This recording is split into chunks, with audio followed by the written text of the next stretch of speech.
Well, if I think of Steven visually, of course, his tweets. I think of a gentleman, immaculately dressed, who, when talking about the drier aspects of law, was always filled with humor and delight.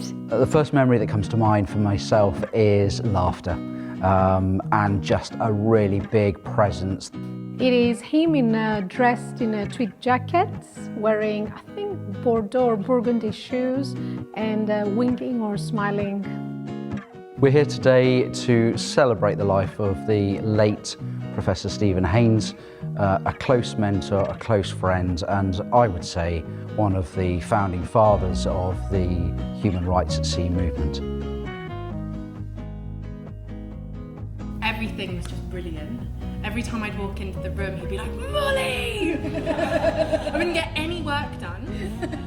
Like everyone has said, it's the first time you meet, tall, remarkable looking, booming, and you think, oh gosh, so striking. And I was so impressed that he was so engaged with what it was I was trying to do and determined to help me. He was a true naval officer up to the end. When I introduced him, my daughter said to me, "Oh, you know, he looks really like a ship captain." Had it not been for Steven's enthusiasm, his connections, I would say that the likes of the Geneva Declaration and human rights at sea would not exist today. Steven's legacy. Steven's legacy as an academic would be his world-leading research. Steven brought a really new perspective to the work we were doing on how to protect schools. He was the principal drafter of the guidelines to protect schools and universities from military use during armed conflict. The safe schools and acceptance by now nearly 30 states across the world. I think in due course, probably the Geneva Declaration on Human Rights at Sea.